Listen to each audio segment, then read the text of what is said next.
मयि सत्यमयि परमे। ओम नमो भगवते श्री अरविंदाय। आमे श्री अरविंद विरचित दिव्य जीवन ग्रंथर पंचदश परिच्छेद परम रुचि शीर्षक अध्याय संपर्क में आलोचना करुँ। आज से संपर्क में आउ अधिक किसी आलोचना करवा। श्री अरविंद कहती जे मन से अतिमानसर एक आभास मात्र, अति क्षीण आभास। ताकू भित्ति करी अतिमानसर परिकल्पना करा जाई पारे ना, किंतु तार मध्य किछि भूमिका अछि अतिमानस को जानिबा पाई बा से बाटरे गति करिबा पाई। मनरे अछि विभेद विभाजन, किंतु अतिमानसरे एकत्व अच्छी, संपूर्णत्व अच्छी। मात्र अतिमानस भितर एकत्वर ए सत्यटी मूलतः निहित होई रही थाए एवं अतिमानस निरंतर ताहारी अनुसार ही कार्य करे। मात्र आमर साधारण मनोभूमि लगी यही सत्य एक गौण और अर्जन करी लाभ करा जाइथिबा संपत्ति परी होई थाए। साधारण मनरे से एकत्व न थाए कि से संपूर्णत्व न थाए। ताहा किपरि ना सते जेमति बाहरु आहरण करा जाइथिबा एक ज्ञान परि मनरे ताहा थाए। भगवान एक अद्वितीय कि शुणिकिरी पढ़िकिरी कोठी आलोचना जानिकिरी मन ताकू केवल ग्रहण करनिए। जेमति तो गोटे सफा लुगा से रंग को जल्दी ग्रहण करेंगे, रंग सूतारे गुणा हवा आउ सफा लुगा को रंग रे बुड़े देबा दीटा अलग कथा। मन सेमती किछि तत्व किछि तथ्य किछि आलोचना रे बुड़ी जाए, रंग रे बुड़ा हला भले रंजित होइकरी जाने जे हां भगवान एक अद्वितीय संपूर्ण एमती जाने, किंतु से अनुभवटी तार न थाए। सी जमी गोटे गौण और अर्जन करी लाभ करा जाइथिबा गोटे बाहर अणा जाइथिबा ज्ञान पट्टा को नहीं थाए। आपणार दृष्टि द्वारा मन यार उपलब्धि करि न थाए। आपना ज्ञानर एक अखंडित और अविभाज्य क्रिया द्वारा ही अतिमानस विश्व और विश्वर विषय सकल को आत्म रूप रे प्रत्यक्ष करिथाए। किंतु अविभाज्य और अखंडित क्रिया द्वारा अतिमानस किंतु सबु कथा को प्रत्यक्ष करे। अतिमानस से तैयारी होइछि, तेणु ताकू बाहर आहरण करने लगी किछि कथा न थाए। एही क्रिया ही अतिमानसर प्राण स्वरूप। अतिमानसर क्रिया स्वयं क्रिय स्वयं संपूर्ण, सी ता निजर प्राण स्वरूप। जेमती प्राणी ठारू प्राणता अलगा नुहे, अग्नि ठारू दाहिका शक्तिटा अलगा नुहे, सेहीपरि अतिमानस ठारू तार क्रियात्मकता अलगा नुहे। जीए अतिमानस सीए तार क्रियात्मकता। क्रिया माने अखंडित अविभाज्य क्रिया। हाँ, यही क्रिया ही अतिमानसर प्राण स्वरूप, स्वकीय आत्मसत्तार जीवन स्पंद स्वरूप। तेणु यही सर्वाधार दिव्य चेतना आपणार संकल्प बा इच्छा शक्ति रूपी विभाव बल विश्व जीवनर विकास तथा विवर्तन को नियंत्रित और परिचालित करुछि बोली कहिले तद्वारा ताहार कार्य विषय रे संपूर्ण कथा कुहा जाए नाही।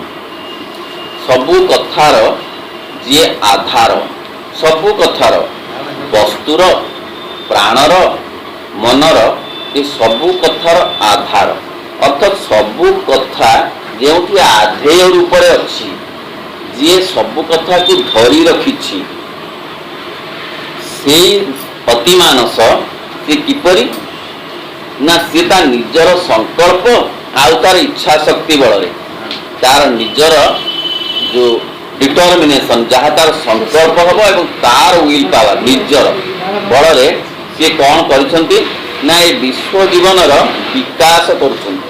ବିକାଶ କହିଲା କ୍ଷଣି ତାର ପ୍ରଚ୍ଛଦ ପଟରେ ଆଉ ଗୋଟେ ଶବ୍ଦ ଅଛି, ତାହା ଅବଶ୍ୟ ବୁଝିବାକୁ ପଡ଼ିବ, କୁହା ନଗଲେ ମଧ୍ୟ, ଯେ ପ୍ରକାଶ ଶବ୍ଦ। ପ୍ରକାଶ ନଥିଲେ ବିକାଶ ନାହିଁ। ତେଣୁ ପ୍ରକାଶ, ବିକାଶ, ଆଉ କ'ଣ ନା ତାର ବିବର୍ତ୍ତନ। ଏଇ ସବୁ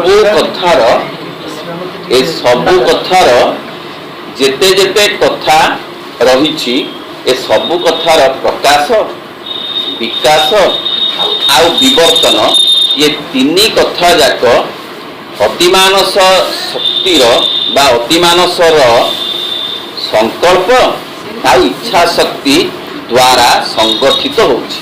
ସେ ସଂକଳ୍ପ ତାର ନିଜସ୍ୱ ସଂକଳ୍ପ, ତାହା କେଉଁଠାରୁ ଅଣାଯାଇ ନାହିଁ।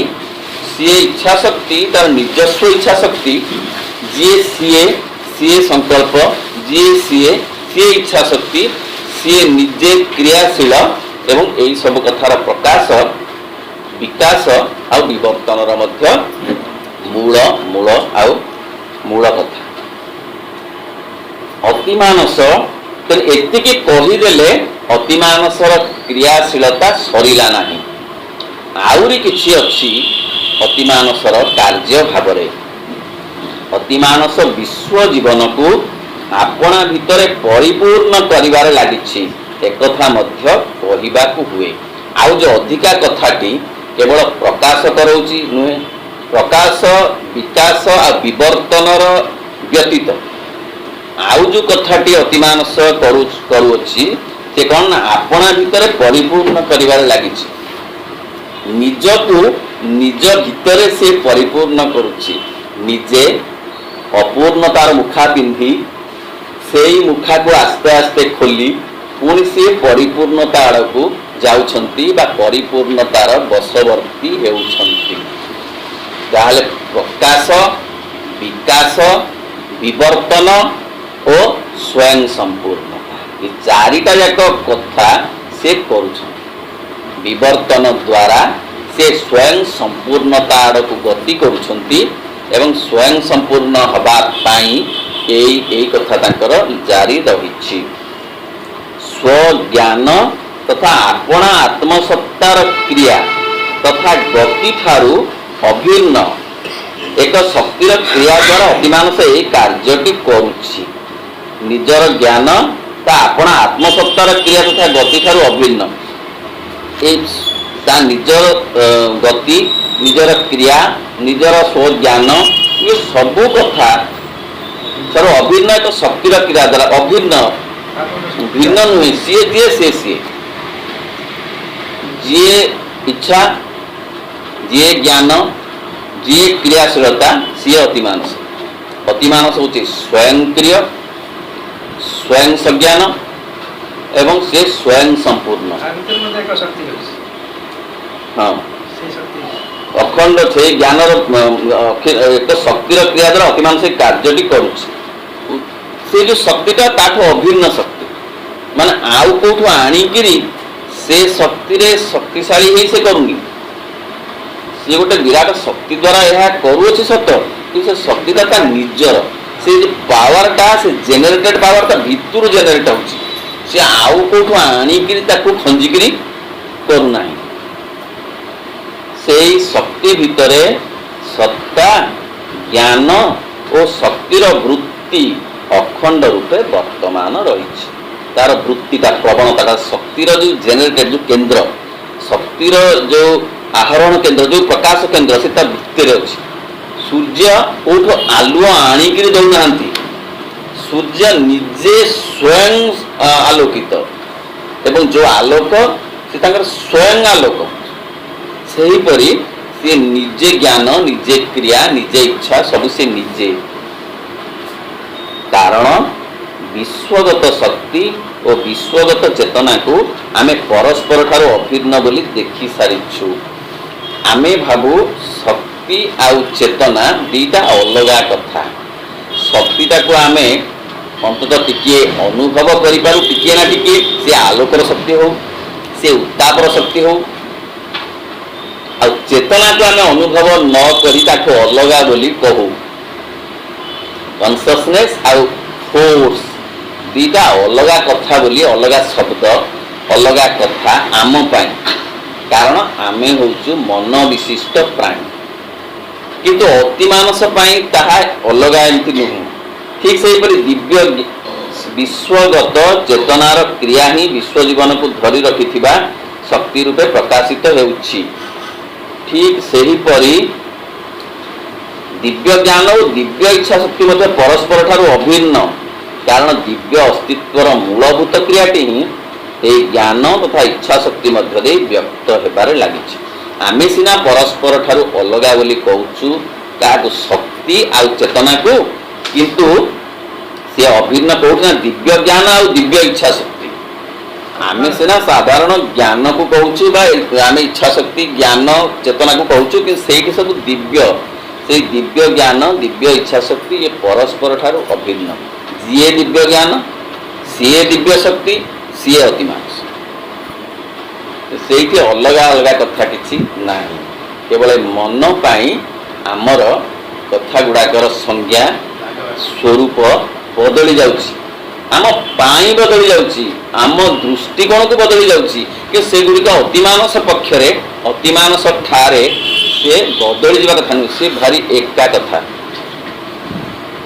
सर्वाधार अतिमानसर यही अविभाज्यता सृष्टिर जावतीय विविधता को धारण कर रही सुद्धा तार एकत्व बा अखंडत्व यह द्वारा कदापि कौन प्रकार विपन्न हेउना यही होची अतिमानसर असल मौलिकता जी एक समय खंडित ओ पूर्ण जी एक समय एक ओ बहु एक समय अलग अलग कि नुहे से होउछंती भगवान बा से होउछि अतिमानस जी सबु विविधता को धारण करछंती किंतु ताको अखंडत्व व्याहत होउनाही सी अलगा होइछंती रूपरे रंगरे रसरे बासरे सी अलगा अलगा होइछंती मात्र से अलगा ही रही नाहंती सबु भितरे पूर्ण भाव अछंती यही होची भगवत्ता जे एकाधार रे एक बहु जे एकाधार रे अपूर्ण और संपूर्ण जे एकाधार रे निर्गुण और सगुण जे एकाधार रे साकार और निराकार से होचन भगवान और से होचंती अति मानस बोलिकरी श्री अरविंद कहते ताकर विपन्न होना अखंडता विश्व व्यवस्था को यथार्थ रूपे बुझा हेले आम विश्लेषण धर्मी मनोभूमि से प्रथम भूल टी आपना को बंचाई रखा हेले आमको अति मानसर अविभाज्यता संबंध रे सर्वदा अटल रहा पड़ो तेणु विश्व व्यवस्था को जब आम ठीक भाव में बुझा चाहिए आम जो बागे वर्तमान बुझीचु से हूँ द्वैत बाग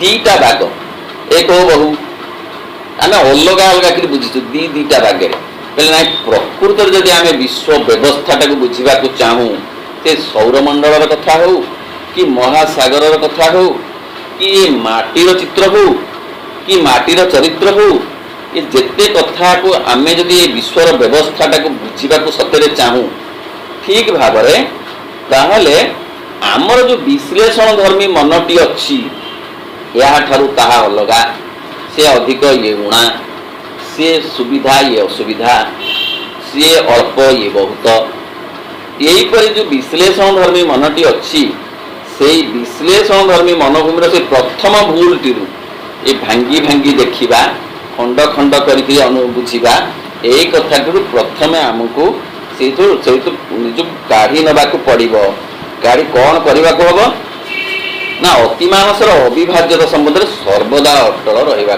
पड़ो जे अतिमानस अविभाज्य जी सूर्य सी चंद्र जी गचरे सी माटी जी पानी सी पवन सी एक अविभाज्य खाली विभाजित आत्मविभाजित तांकर सृष्टिर विवर्तन और स्वयं संपूर्णता निमित्त आमको विभाजनटा दिशुची एकत्वटा दिशुना आमे अलग अलग बोली देखी पारुछु गोलाप फूलर बासना पद्म फूलर बासना अलग बोली आमे केवल बुझी पारुछु किंतु सी से एका जी होती गोलाप फूलर बासना भितर जी पूर्ण रूप से अच्छी पुणी पद्म फूलर बासना भितर भी पूर्ण रूपे पाई हम से अलगा नुहति से परिपूर्णतार प्रतीक सबुठारे से समान भाव में अच्छा हाथी ठारे से जेतिकी भाव में अच्छा पिंपुड़ी ठारे भी से सेतिकी बागेरे अच्छा सेतिकी भाव में अच्छा तेणु वृक्ष जो बीजटी पूर्व प्रच्छन्न हो रही थाए से तार उद्भव हुए पुणी से बीजटी वृक्ष ही उत्पन्न होता है। ये उदाहरण दौरान किपरि ना वृक्ष गोटे मंजी भितर से वृक्षर वृक्षत्व जाक सब थिला तार डाल पत्र चेर सबु संगुप्त होता बोली प्रकट है पुणी से मंजीटा आसला कौटू ना गोटे वृक्षरु से मंजीटा आसीथिला मंजी रु वृक्ष है वृक्ष रु मंजी आसला तेणु यही कथा आमे ताकू आत्म प्रकाशर जो स्थायित्व आम एक वृक्ष बोली कहू ताहा भितरे पुणी से बीजटी वृक्ष उत्पन्न होता है मूर्त आत्म प्रकाशर जो स्थायित्वटी को आम एक वृक्ष बोली कहू ताहा भितर एक अलंघ्य नियम अथवा एक अपरिवर्तनीय प्रक्रिया ही सर्वदा कार्य करुए बहुत गभीर गभीर गभीर कथा कहते कहले आमे देखिलु गोटे मंजीरु गछ है गछरु मंजी है ना यहीटा तो दृश्यमान घटना एटा तो गोटे घटनाटा किंतु गोटे चिरंतन वृक्ष से अच्छी जे सेटा आमको दिशे ना वर्षा जाए शीत जाए खरा आसिले वर्षा दिन में आगुरी जहाँ गछपत्र छोट छोट गछपत्र सब जली जाए पुणी वर्षा आसरे हेले से पुणी आसे गछ केते केते गछ नष्ट हो जाए ता जगह आउ किछि गछ उठिकरी ताकु पूरण करूथां न लगेले मध्य प्रकृति ताकु पूरण करिवो प्रकृति तार कोठी ना कोठी उड़ेकी नहीं पकईथिवो मंजी को कोठी उड़ेकी नहीं पकईथिवो आ से निश्चय तैयारी करे वृक्ष शून्य हो जीवनी कदापि हो जीवनी वृक्ष जेते बुढ़ा होकरी चलचल पड़ी मरु पछके वृक्ष शून्य हबनी पृथ्वी प्रकृति तार व्यवस्था करी कोठी ना कोठी ताकु रखिथिवो ए जो चिरंतन वृक्षटी रहिला सेटा आ गोटे रहस्यमय कथा नुहे ए वृक्ष तो गला ए वृक्ष तो साधारण दृश्यमान से कथा कहते पुणी से गला मूर्त आत्म प्रकाशर जो स्थायित्व सेमती मनीषर कथा सेमती प्राणीर कथा केते बग गले आमे किंतु बग देखुचु पिला दिन आमे बणी देखुचु आमे से तृतीय क्लास रे पढ़ुवा बणी ना किंतु बणी अछि बणी जो कथा अच्छी से आउ केते गले आवेन से बड़ कथा न मनीष भी सेमती मनीष जाऊँ भारी कि मनीष अच्छा से गाँव रु केते मनीष गले कि से गाँव गले भी मनीष अच्छा मैंने मनीष बोली गोटे चिरंतन कथाटे अच्छी से फर्म कौन बदलुची अलग कथा अलंघ्य नियम अथवा एक अपरिवर्तनीय प्रक्रिया ही सर्वदा गोटे अलंघ्य नियम अच्छी जहाँ लंघन करहबनी से कौटी नहीं पकेब प्रकृति कौटी मंजिकी कौटी आनी क्या रखिब तार नियम भारी अलंघनीय ताकि लंघन कई करें चेष्टा करके रोकी पारे ना से कौ बागेर हेले नहीं पकईदब या वृक्षर जन्म जीवन धारण और प्रजनर ये व्यापारटी को मन एक स्वतः सिद्ध बा स्वयं आधारित घटना रूपे देखि थाए एवं सही परि एक भित्ति पर ही से वृक्षर अध्ययन करे श्रेणी विभाग करे तार व्याख्या मध्य करे बीज ए मनुष्य कौन करे ना तार जन्म तार जीवन धारण से बुझे तार भितर जो रहस्य बुझीपारे हाँ छोटा गछ होला बढ़ला एमती बुझे श्रेणी विभाग भी करे ये देवदारू श्रेणी ये लिंब श्रेणी ये आंब श्रेणी तार व्याख्या मध्य करे बीजरू वृक्ष को बुझाए मनुष्य मन एगुड़ा करे पुणी वृक्षरू बीज को बुझाए एवं यह प्रकृतिर एक नियम बोली घोषणा करे खाली एटा प्रकृति ऑटोमेटिक होची हबो ए गछ हबो पड़िबो फूल फुटिबो ता जाके जो फूल सब मल्ली फूल कौन हलदिया मल्ली फूल हबो कौन ना से फुटिबो हबो ऑटोमेटिक तो होची हबो मात्र यह द्वारा प्रकृत कौन सी व्याख्या हुए ना ये व्याख्या नुहे ये बटानिकाल व्याख्या आ मनीष जी है हाँ पिलाटी है पिलाटू से कम जम एमती पिलाटी है बढ़ला से तो हम तो हम कौन तो 80 वर्ष खसब तो हम आ कौन ये सब हूँ से प्राणी विज्ञान व्याख्या कहते ये से कथा नुहे कौन सी रहस्य उद्घाटन हुए ना ए रहस्य उद्घाटन असल रहस्य पछरे अच्छी जी सब बेले से प्रजाति को धरी रखी विवर्तन रे गति करुची प्रजाति को धरी रखी विवर्तन रे गति करुची ये आउ गोटे रहस्यमय कथा केवल एक रहस्यर प्रक्रिया को विश्लेषण करवा ही सार हुए से विषय रे एक विवृत्ति देवा ही सार हुए एपरिक एथि भितर कार्य करुथिबा एक संयुक्त चेतन शक्ति को आत्मा बोली जानी हुए तो ताहाकु ही एई वृक्ष रूपर असल सत्ता एवं अवशिष्ट सकल व्यापार को केवल से शक्तिर एक स्वीकृत क्रियारीति और आत्म प्रकाश बोली अनुभव कले मध्य तथापि ताहा से रूपटी को एक स्वतंत्र सत्ता बोली ही स्वीकार करुଥାଏ जेते आमे कहू आत्मा रूप बदलुची गोटे वृक्षत्व बोली गोटे कथा अच्छी से नाना समय रे नाना वृक्षर देहरे से आसी पुणी से जाऊँगी पुणी वृक्षत्व अच्छी सेमती गोटे व्यक्तित्व अच्छी व्यक्तिर मनुष्यर गोटे प्रजातिर गोटे मूल अच्छी से विभिन्न रूप छाड़ी गले कथा आम कहले तथापि से रूपटी को स्वतंत्र सत्ता बोली ही स्वीकार करते भी से स्वतंत्र सी जिते आम कहले ये सबू कथा गुड़िक गोटे धारे होची आम मनर गोटे वैज्ञानिक धारे हो क्या मन विश्लेषणगत धारे हो एमती होची बोले आम जिते कहले तथापि ता भितर से गोटे स्वतंत्रता अच्छी गोटे स्वतंत्र सत्ता गोटे स्पेशल एंटिटी अच्छी जी सब करा खाली बाहर बाहर घटुना एज इट इज घटुना ऑटोमेटिक घटुना कौन सी गोटे निर्दिष्ट केवल गुण लक्षण को नहीं घटुना तार प्रच्छद पटरे आउ एक अति सूक्ष्म सत्ता अच्छी बोली स्वीकार करुए तार एक स्वतंत्र प्राकृतिक नियम और विकास पद्धति रही बोली मानि न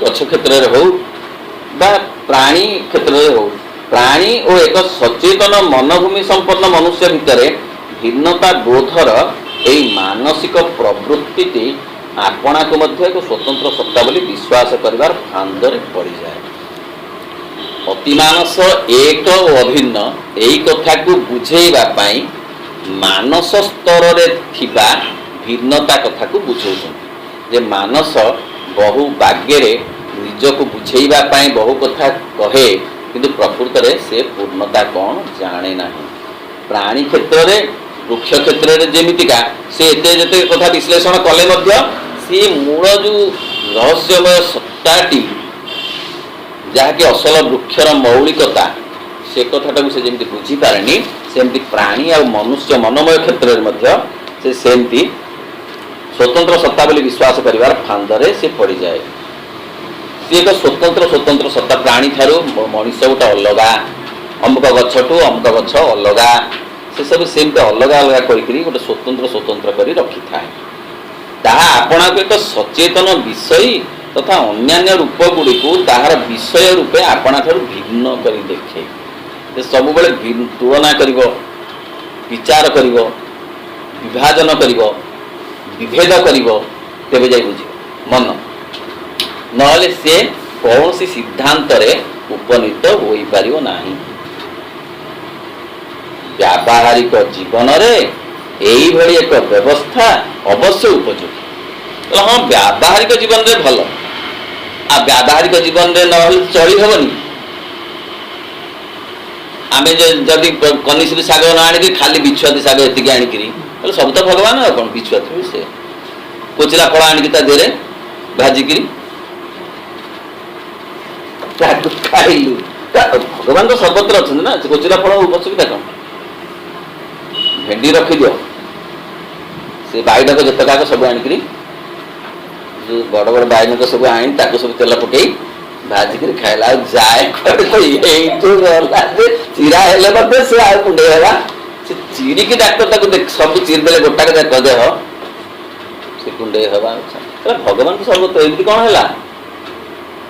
ପ୍ରଭୁ ଭାରି ଆଗୁଆ দিয়ে କହି କାଳେ ମଣିଷ ମୋ କଥାରେ ପଡ଼ି ଏମିତି ଅସୁବିଧାରେ ପଡ଼ିଯିବେ, ଆଗୁଆ କହୁଛନ୍ତି ବ୍ୟାବହାରିକ ଜୀବନ ପାଇଁ ଅବଶ୍ୟ ଉପଯୋଗୀ।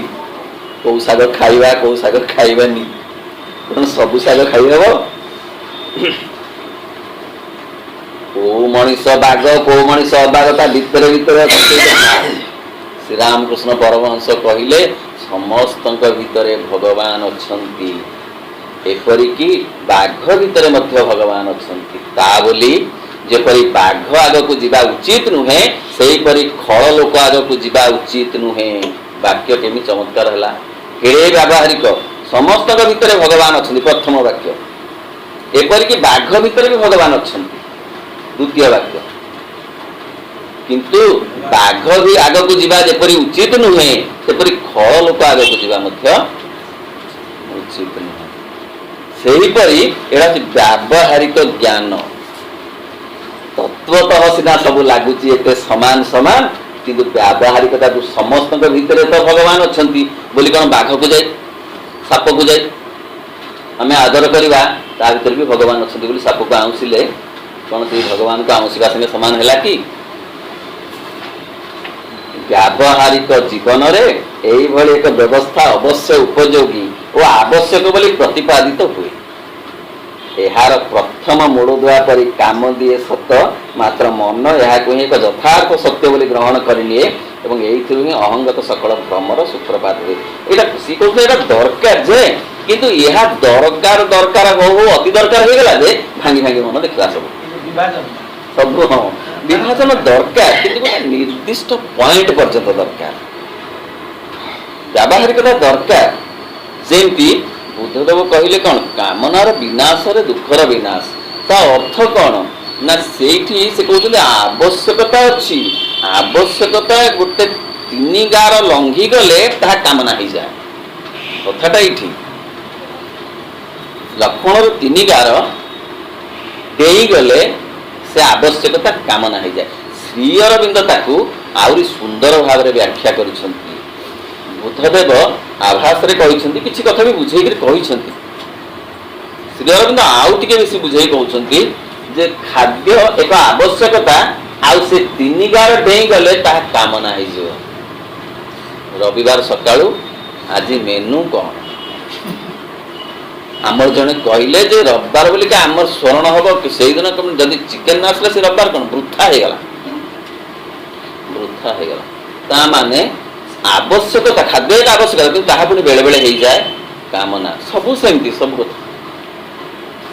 ତେଣୁ ଏଇ ଯୋଉ ବଢି ଯାଇକି ମନ ତାକୁ ମାପି ନ ପାରିକିରି କ'ଣ ହୁଏ ନା, ସେଇଥିରୁ ଗୋଟେ ଅହଙ୍ଗତ ସକଳ ଭ୍ରମର ସୂତ୍ରପାତ ହୁଏ। ମୁଁ ବଡ଼, ସେ ସାନ, ଆମ ଦେଶ ଭଲ ତାଙ୍କ ଦେଶ ଭଲ ନୁହେଁ, ଆମ ଭାଷା ଭଲ ତାଙ୍କ ଭାଷା ଭଲ ନୁହେଁ, ଏମିତି ଏମିତିକି ଭାଙ୍ଗି ଦିଏ। ଯୋଉଗୁଡ଼ା ଭାଙ୍ଗିବା ନୁହେଁ ସେଗୁଡ଼ା ଭାଙ୍ଗି ଦିଏ।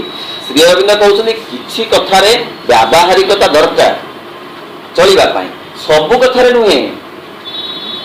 କୋଉ ଦେଶ ଭଲ କୋଉ ଦେଶ ମନ୍ଦ, ଏ କ'ଣ ଗୋଟେ ବ୍ୟାବହାରିକତା କି? ଇଏ ଦରକାର ନାହିଁ। ଏ ଭାଷାଟା ଭଲ ସେଇ ଭାଷାଟା ଖରାପ, ଦରକାର କି? ଦରକାର ନାହିଁ। କିନ୍ତୁ ସେଠି ବି ମଣିଷ ଭାଙ୍ଗି ଦଉଛି। ମାତ୍ର ଅତିମାନସ ଏକ ସମ୍ପୂର୍ଣ୍ଣ ଭିନ୍ନ ରୀତିରେ କାର୍ଯ୍ୟ କରେ। ଯଦି ବୃକ୍ଷ ପ୍ରକୃତରେ ଏକ ପୃଥକ ଓ ସ୍ୱତନ୍ତ୍ର ସତ୍ତା ହୋଇଥାନ୍ତା, ତେବେ ଏହାର ପ୍ରକ୍ରିୟା ମଧ୍ୟ ବର୍ତ୍ତମାନର ପ୍ରକ୍ରିୟା ଠାରୁ ଭିନ୍ନ ପ୍ରକାରର ହୋଇଥାନ୍ତା। ବସ୍ତୁତଃ ଏହାର କୌଣସି ଅସ୍ତିତ୍ୱ ହିଁ ସମ୍ଭବ ହୁଅନ୍ତା ନାହିଁ। ଯଦି ବୃକ୍ଷ ଭିତରେ ଚିରନ୍ତନ ବୃକ୍ଷ ନଥାନ୍ତା ତାହେଲେ ପ୍ରତି ବୃକ୍ଷ ସରିଗଲା ପରେ ସରିଯାଆନ୍ତା, କଣ୍ଟିନ୍ୟୁଟି ରହନ୍ତା ନାହିଁ। ଯଦି ପ୍ରକୃତରେ ତାହା ଅଲଗା ଅଲଗା ହୋଇଥାନ୍ତା, ଶ୍ରୀ ଅରବିନ୍ଦ କହିବାକୁ ଚାହୁଁଛନ୍ତି ଯେ ସବୁ ଏକ ଆଉ ଅଭିନ୍ନ, ଆମକୁ ଲାଗୁଛି ଭିନ୍ନ ଭିନ୍ନ, ତେବେ ବ୍ୟାବହାରିକ ଦୃଷ୍ଟିରୁ ଭିନ୍ନ ଭିନ୍ନ ବୋଧ କରିବା କେତେକାଂଶରେ ଦରକାର, କିନ୍ତୁ ସବୁ ଅଂଶରେ ନୁହେଁ। ସବୁ ଅଂଶରେ ବୁଝିବାକୁ ହେବ ଏଇ କଥାଟିକୁ ଯେ ପ୍ରକୃତରେ ଅଲଗା ଅଲଗା ସତ୍ତା ସେ କେହି ନୁହନ୍ତି, ସେ ଏକ ଆଉ ଅଭିନ୍ନ ସତ୍ତା। ଯିଏ ହେଇଛନ୍ତି ଆମ୍ବ ଗଛ ସେଇ ହେଇଛନ୍ତି ଲିମ୍ବ ଗଛ। ଯଦି ତା ନ ହୋଇଥାନ୍ତା ତାହେଲେ ଆମ୍ବ ଗଛ 5ଟି 3ଟି ମରିଗଲା ପରେ ଆଉ ସେଥିରୁ ହୁଅନ୍ତା ନାହିଁ ଆମ୍ବ ଗଛ, ସେ ପ୍ରଜାତି ଚାଲିଯାଆନ୍ତା। ତେଣୁ ସେ ପୃଥକ ସତ୍ତା ନୁହେଁ, ସେ ଏକ ବିରାଟ ସତ୍ତାର ଏକ ଏକ ରୂପ, ଏକ ଏକ ଉପସ୍ଥାପିତ ରୂପ ମାତ୍ର। ବସ୍ତୁତଃ ଏହାର କୌଣସି ଅସ୍ତିତ୍ୱ ହିଁ ସମ୍ଭବ ହୁଅନ୍ତା ନାହିଁ, ଆଉ ତାର ଅସ୍ତିତ୍ୱ ରହନ୍ତା ନାହିଁ ଯଦି ତା ଭିତରେ ଗୋଟେ ଚିରନ୍ତନ ବୃକ୍ଷତ୍ୱ ନଥାନ୍ତା। ସିଏ ତାର ଚିରନ୍ତନତ୍ୱକୁ ରଖୁଛି, ଅର୍ଥ ଅତିମାଂଶ ତ ରଖୁଛି, ସେ ମଞ୍ଜି ଭାବରେ ହଉ, ଚେର ଭାବରେ ହଉ, ଡାଳ ଭାବରେ ଡାଳ ଲଗେଇଦେଲେ ହଉ, କେମିତି ହେଲେ କେମିତି ସେ ତାକୁ ରକ୍ଷା କରୁଛି। ବିଶ୍ୱ ସତ୍ତାର ଶକ୍ତି ଦ୍ୱାରା ହିଁ ବିଶ୍ୱର ବିଭିନ୍ନ ରୂପ ଆପଣାର ନିର୍ଦ୍ଧାରିତ ରୂପରେ ଅବସ୍ଥିତ ହୋଇ ରହିଛି। ନିର୍ଦ୍ଧାରିତ ରୂପ ସବୁ ଅଛି, ଯେ କେତେ ପତ୍ର ହେବ, କେମିତି ପତ୍ର ହେବ, ତା ଭିତରେ ନିର୍ଦ୍ଧାରିତ ହେଇକି ଅଛି। କାହା ଦ୍ୱାରା ନା ବିଶ୍ୱ ସତ୍ତାର ଶକ୍ତି ଦ୍ୱାରା। ସିଏ ସୂର୍ଯ୍ୟ କିରଣ ଯୋଗୁଁ ନୁହେଁ, କି ପାଣି ଯୋଗୁଁ ନୁହେଁ, କି ପବନ ଯୋଗୁଁ ନୁହେଁ, ସେ ବିଶ୍ୱ ସତ୍ତାଙ୍କର ଯେଉଁ ଶକ୍ତି ଅଛି, ସେ ଶକ୍ତି ବଳରେ ନିର୍ଦ୍ଧାରିତ ହେଇକି ଅଛି ବୃକ୍ଷର ବୃକ୍ଷତ୍ୱ, ଜଳର ଜଳତ୍ୱ, ଅଗ୍ନିର ଅଗ୍ନିତ୍ୱ, ଶୀତଳତାର ଶୀତଳତ୍ୱ, ଏସବୁ ତା ଭିତରେ ଅନ୍ତର୍ନିହିତ ହେଇକି ଆଗରୁ ଅଛି। ସେ କେବଳ ଗୋଟିକ ପରେ ଗୋଟିଏ ବା ସମୟକ୍ରମେ ପରିବେଶ ଅନୁସାରେ ସେ କେବଳ ପ୍ରକଟିତ ହେଉଛି। ଏହି ଶକ୍ତିଟି ସହିତ ତଥା ଏହାର ଅନ୍ୟ ସକଳ ପରିପ୍ରକାଶ ସହିତ ଏହି ରୂପ ଗୁଡ଼ିକର ଯେଉଁଭଳି ସମ୍ବନ୍ଧ ରହିଛି, ତାହାରି ପରିଣାମ ଦ୍ୱାରା ହିଁ ସେମାନଙ୍କର ସ୍ୱକୀୟ ବିକାଶର ପଦ୍ଧତିଟି ନିରୂପିତ ହେଉଛି। ଏହି ଶକ୍ତି ସହିତ ସେ ପ୍ରଜାତିର ସମ୍ପର୍କ ଅଛି, ବଡ଼ ରହସ୍ୟପୂର୍ଣ୍ଣ ସମ୍ପର୍କ, ଭାରି ସ୍ନିଗ୍ଧ ସୁକୁମାର ସମ୍ପର୍କ। ଆଉ ସେଇ ସମ୍ପର୍କ এই রূপ গুড়িকর যেভাবে সম্বন্ধ রয়েছে, সে রূপ মধ্য তদনুযায়ী নিশ্চিত ভাবে প্রকটিত হয়েছি। সেই বিশ্বসত্তাঙ্ক সহিত প্রত্যেক বস্তুর, প্রাণীর, তো মনুষ্যর সম্বন্ধ রয়েছে। আর তদনুযায়ী সে রূপ গুড়িক মধ্য সংগঠিত হয়েছি। এ কথাকে সতে বুঝিবা দরকার। সমস্ত ভিতরে সে প্রকটিত হয়েছেন, সমান ভাবে হয়েছেন, একথা সত, কিন্তু তা ভিতরে মধ্য বহুত্ব অছি, একত্ব সহিত বহুত্ব বি অছি। মা কহিলে ତୁମମାନଙ୍କ ସହିତ ମୋର ସମ୍ପର୍କ ଅତ୍ୟନ୍ତ ନିବିଡ଼। ଏହାର ଅର୍ଥ ନୁହେଁ ଯେ ପ୍ରତ୍ୟେକ ବ୍ୟକ୍ତି ସହିତ ସମ୍ପର୍କ ସ୍ୱତନ୍ତ୍ର ନୁହେଁ, ହେଲେ ସମସ୍ତଙ୍କ ପ୍ରତି ନିବିଡ଼। ମୁଁ ସମସ୍ତଙ୍କୁ ଭଲ ପାଏ। ଗୋଟେ ମାର 5ଟି ପିଲା, ସେ ସମସ୍ତଙ୍କୁ ଭଲ ପାଏ। ତା ଅର୍ଥ ନୁହେଁ ଯେ ପ୍ରତ୍ୟେକଙ୍କ ପାଇଁ ଗୋଟେ ସ୍ୱତନ୍ତ୍ର ନାହିଁ। ଏକ ସମୟରେ ସେ ଏକ, ପୁଣି ଏକ ସମୟରେ ସେ ବହୁ। ଗୋଟେ ମା ମଧ୍ୟ ଏ କଥାଟା ସମ୍ଭବ ହେଇପାରିବ, ସେ ସମସ୍ତଙ୍କୁ ଭଲ ପାଏ କିନ୍ତୁ ସ୍ୱତନ୍ତ୍ର ଭାବରେ ଭଲ ପାଏ, ପୁଣି ସମସ୍ତଙ୍କୁ ଭଲ ପାଏ। ସେହିପରି ବିଶ୍ୱ ନିୟନ୍ତାଙ୍କ ସହିତ ସମସ୍ତଙ୍କର ସମ୍ପର୍କ ଅଛି, ଭାରି ଗଭୀର ଆଉ ନିବିଡ଼, ପୁଣି ସ୍ୱତନ୍ତ୍ର ବି ଅଛି। ଜେନେରାଲ ପେପର ଅଛି, ପୁଣି ଗୋଟେ ସ୍ପେଶାଲ ପେପର ବି ଅଛି। ଦିଟା ଏକ ମିଶିକିରି ଏକା ବେଳକେ ଅଛି। ଗୋଟେ କ୍ଲାସରେ ଜେନେରାଲ ଓ ସ୍ପେଶାଲ ଦିଟା ଏକ ପଢା ହଉଛି। ଭଗବାନଙ୍କ ପାଖରେ ଅଲଗା ଅଲଗା ଟାଇମରେ ପଢା ହୁଏନି, ଏକ ସମୟରେ ଦିଟା ଯାକ ଚାଲେ। ସେ ସେହିପରି କହୁଛନ୍ତି ଯେ ସମସ୍ତଙ୍କ ପାଇଁ ଗୋଟେ ତାର ରୂପର ସୁନ୍ଦର ସୁନ୍ଦର ଅର୍ଥ। ଧର ସେଇ ଆତ୍ମା गोटे बिलेई भितर जी प्रकटित से चेतना मनुष्य भितर ताहा अधिक प्रकटित। तेणु से जो संपर्कटी समस्त सहित सामान भगवान बिराड़ी जेमिति जेतिकी मनुष्य सेमिति सेतिकी मात्र स्वतंत्र संपर्क किसी जे नाही एक कथा नुहे। अर्थ सी चेतनार विकास अनुसार रूप मध्य परिवर्तित हो जीव। मनुष्यर मनुष्यत्व पाई विकास पाई जिमती रूप दरकार दिया जाइछि। गोटे माकड़ भितर जी तार गुण तार लक्षण तार प्रकृति को नहीं तार रूप मध्य निर्धारित होइछि। भगवान अच्छे सर्वत्र किंतु भिन्न भिन्न रूप से रूपायित होइछन्ति कारण भिन्न भिन्न स्वतंत्र संपर्क तांकर अछि। माँ कहिले गोटे बिराड़ी भितर जदि मनुष्य चेतना को लेकर कौन सी प्रकार इंजेक्ट कर दिया जाए ताहले सी बिराड़ीर शरीर खंड खंड है फाटी जीव आ केते केते दूर रे जाई पड़िबो तार सीमा ना हैला।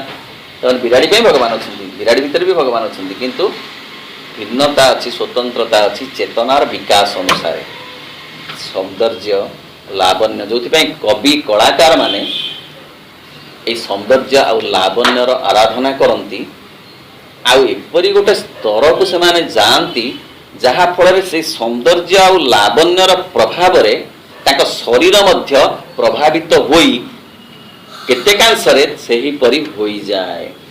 एक कथा भारी मनस्तात्विक कथा।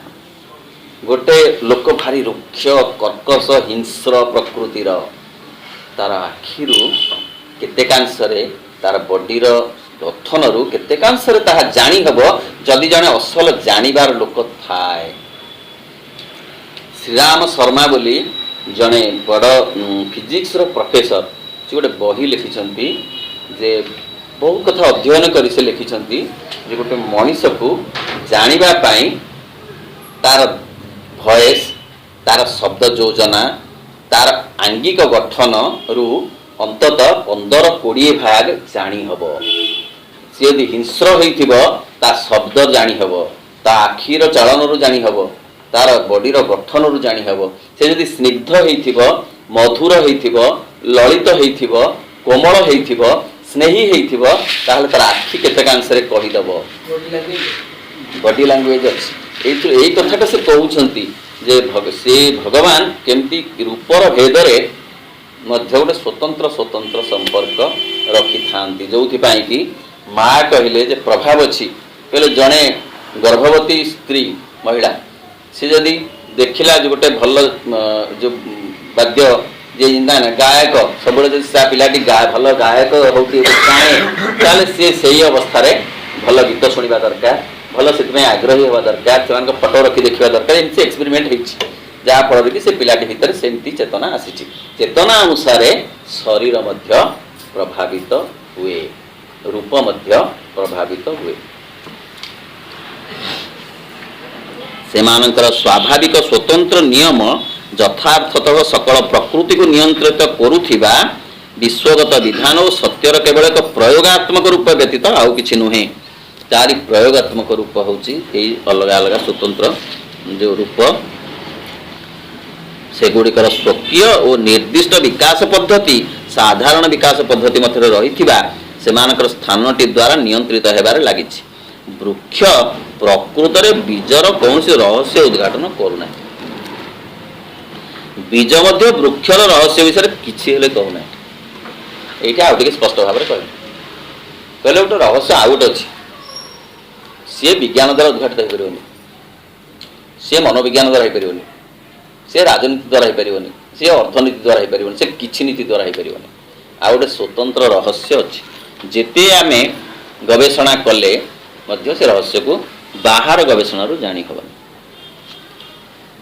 विश्व व्यवस्था ही बीज ओ वृक्षर यथार्थ व्याख्या कर दउछि।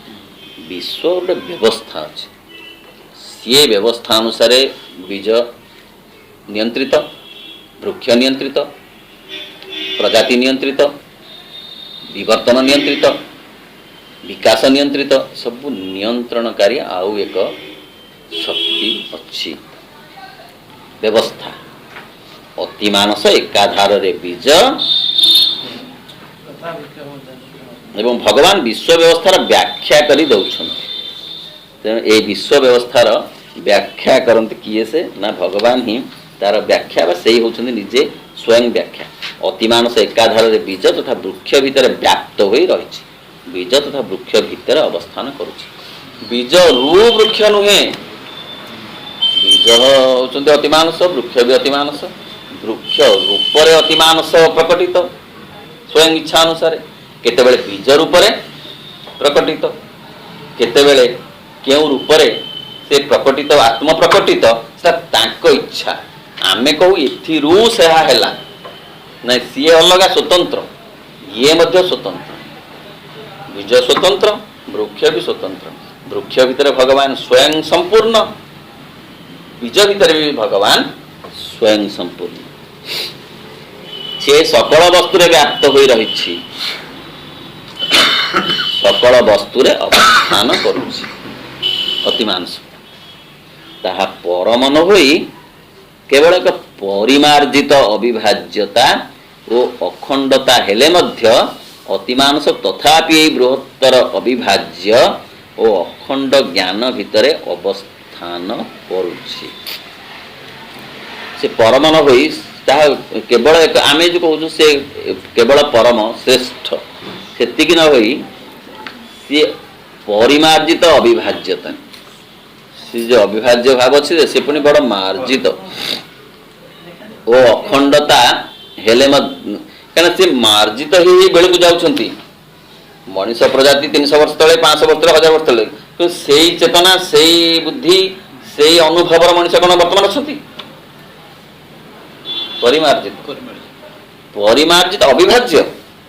ସେମାନଙ୍କ ଭିତରେ ଭଗବାନ ଯେତିକି ପରିମାଣ ଥିଲା ଅଛନ୍ତି, କିନ୍ତୁ ସେ ବଡ଼ ପରିମାର୍ଜିତ ରୂପରେ ଅବିଭାଜ୍ୟ ହେଇକରି ଅଛନ୍ତି। ଅଖଣ୍ଡତା ଖଣ୍ଡ ଖଣ୍ଡ ହେଇନାହିଁ, ହେଲେ ଏଇ ତଥାପି ବୃହତ୍ତର ଅବିଭାଜ୍ୟ ଅଖଣ୍ଡ ଜ୍ଞାନ ଭିତରେ ଅବସ୍ଥାନ କରୁଛି।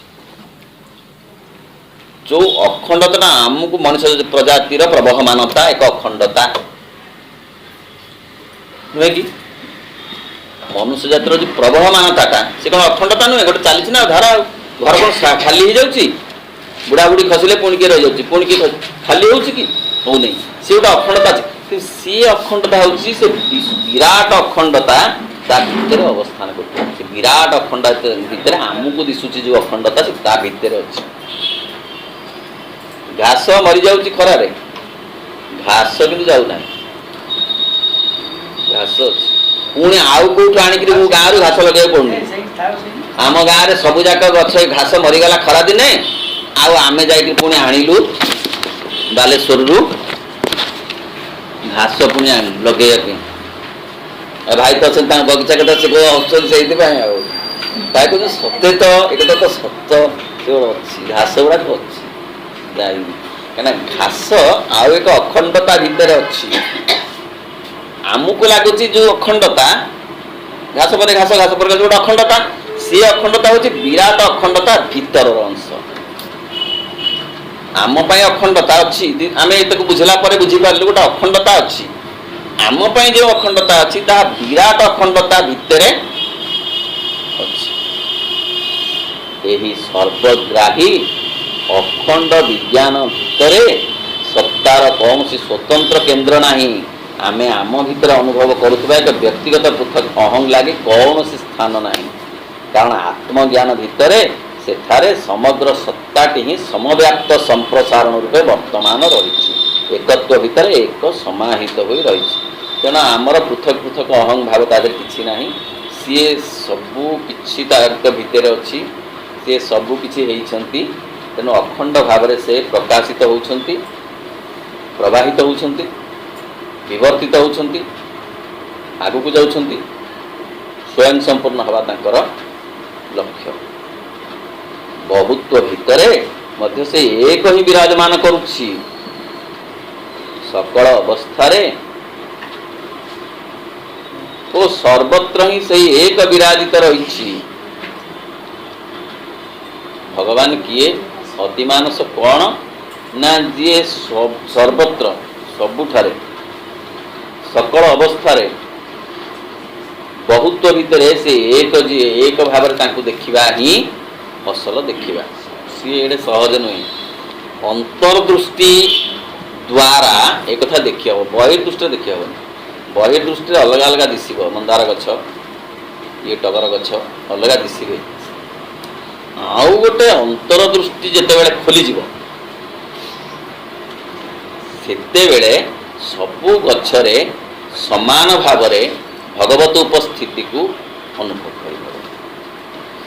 ଯୋଉଥିପାଇଁ ଶ୍ରୀ ଅରବିନ୍ଦ କହୁଛନ୍ତି ଯେ ଭଗବାନ ଭାରି ଚାଲାକ, କାରଣ ପାଞ୍ଚଟା ଯାକ ଇନ୍ଦ୍ରିୟକୁ ସେ ବାହାରକୁ ରଖିଛନ୍ତି। ତାହା ଦ୍ୱାରା ବ୍ୟକ୍ତି ସାଧନା କରିବାକୁ ସମର୍ଥ ହେବ। ପାଞ୍ଚଟି ଇନ୍ଦ୍ରିୟ ବାଟ ଦେଇ ସମ୍ବାଦ, ଅନୁଭବ, ବିଶ୍ଳେଷଣ ଏସବୁ କଥା ଯିବ। ଗଲେ ଭିତରେ ଆଉ ଗୋଟେ ଗୋଟେ ଇନ୍ଦ୍ରିୟ ମୁଦ ହେଇକି ପଡ଼ିଛି। ଏଇଆଡ଼ୁ ସମ୍ବାଦ ଗଲେ, ସୂର୍ଯ୍ୟ କିରଣ ଗଲେ ସିଆଡ଼େ ଖୋଲିବ। ଏଇଟା ହେଉଛି ବାହାର ଦୃଷ୍ଟି। ବହୁ କଥା ଦେଖିବ, ତା ଭିତରେ ଯେ ସ୍ୱୟଂ ବିରାଜମାନ ତାଙ୍କୁ ଦେଖିପାରିବନି। ବାହାର ଦୃଷ୍ଟି ଭିତରେ ଗୋଟେ ଅନ୍ତର୍ଦୃଷ୍ଟି ଅଛି, ମୁଦ ପଡ଼ିକିରି ଅଛି। ସେଇଟା ଖୋଲିବ କେତେବେଳେ ନା ଏ ବହିର୍ଦୃଷ୍ଟିକୁ ଅତିକ୍ରମ କଲେ, ଅବମାନନା କଲେ ହେବନି। ୟାକୁ ଡେଇଁଲେ, ବହିର୍ଦୃଷ୍ଟିର ରାଜ୍ୟକୁ ଡେଇଁଲେ ଗୋଟେ ଅନ୍ତର୍ଦୃଷ୍ଟି ମୁଦ ହେଇକି ଅଛି, ଖୋଲିବ। ଅନ୍ତର୍ଦୃଷ୍ଟି ଖୋଲିଲେ ଏ ଅସଲ ରହସ୍ୟ ସବୁ ଦିଶିବ। ସବୁ ଗଛରେ ସମାନ ଭାବରେ ଯେଉଁ ଗଛ ତୁଅଟା ଅଛି ସେଇଟା ଦିଶିବ। ବର୍ତ୍ତମାନ ଦିଶୁଛି ବହିର୍ଦୃଷ୍ଟିରେ ଗଛ, ଅନ୍ତର୍ଦୃଷ୍ଟିରେ ଦିଶିବ ଗଛ। ଆମର ଏଇ ଯେଉଁ କାନ ବାହାରୁ ଶୁଣୁଛି, ଗୋଟେ ଭିତରେ ଗୋଟେ ଅଛି କର୍ଣ୍ଣ, ମୁଦ ହେଇକି ଅଛି, ସବୁ ଅଛି। ଗୋଟେ ଆଉ ଗୋଟେ ସେଟ୍ ଅଛି, ସେ ସେଟ୍ରେ ଏକ ଭିତରେ ମୁଦ ହେଇକି ଅଛି, ବନ୍ଦ ହେଇକି ଅଛି। ଇଆଡ଼ୁ ସବୁ ଗଲେ ଆଉ ଟିକେ ଗବେଷଣାତ୍ମକ ମନୋଭାବ ନେଲେ ସେଇଟା ଖୋଲିବ ଯେ ଏଡ଼େ ସୁନ୍ଦର ଶବ୍ଦମାଳା, ଧ୍ୱନିମାଳାର କିଏ ସେ ସ୍ରଷ୍ଟା, କିଏ ସେ ତାର ପ୍ରକଟନକର୍ତ୍ତା। ମୁଁ ତାଙ୍କୁ ଥରେ ଶୁଣିବି, ମୁଁ ଏଇ କଥା ନ ଶୁଣିଲେ ତାଙ୍କୁ ଶୁଣିବାକୁ ମୋର ଆଗ୍ରହ ହେବନି। ଶ୍ରୀ ଅରବିନ୍ଦଙ୍କ ପାଠରେ ଏଡ଼େ ସୁନ୍ଦର ମଧୁରତା ଅଛି। କହିଲେ ବହିର୍କର୍ଣ୍ଣ ଯାହାର ନାହିଁ ସେ ହତଭାଗ୍ୟ, ଅନ୍ତଃକର୍ଣ୍ଣ ତାର ଖୋଲିବା ବହୁତ କଷ୍ଟ।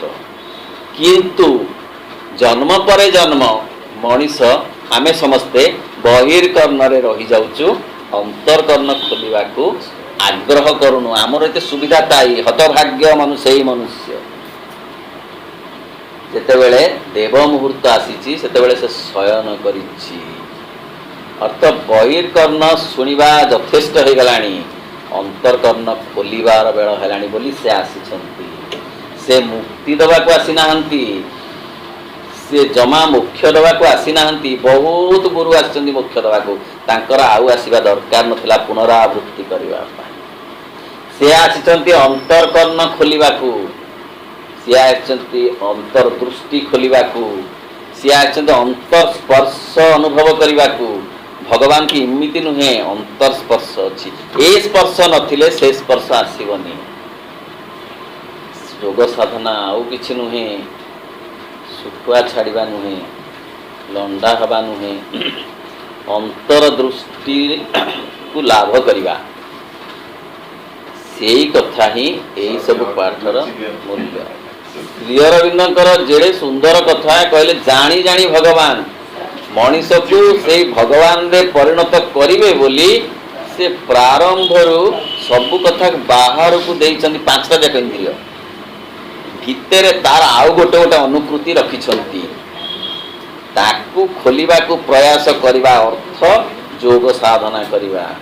ଯେଉଁ ମହାନ ଏବଂ ଦୁରୂହ କାର୍ଯ୍ୟଟି, ଦୁରୂହ କାର୍ଯ୍ୟ ହେଉଛି ତାହା ଏଇ ଅନ୍ତର୍ବିଭାଗ ଖୋଲିବା। ତେଣୁ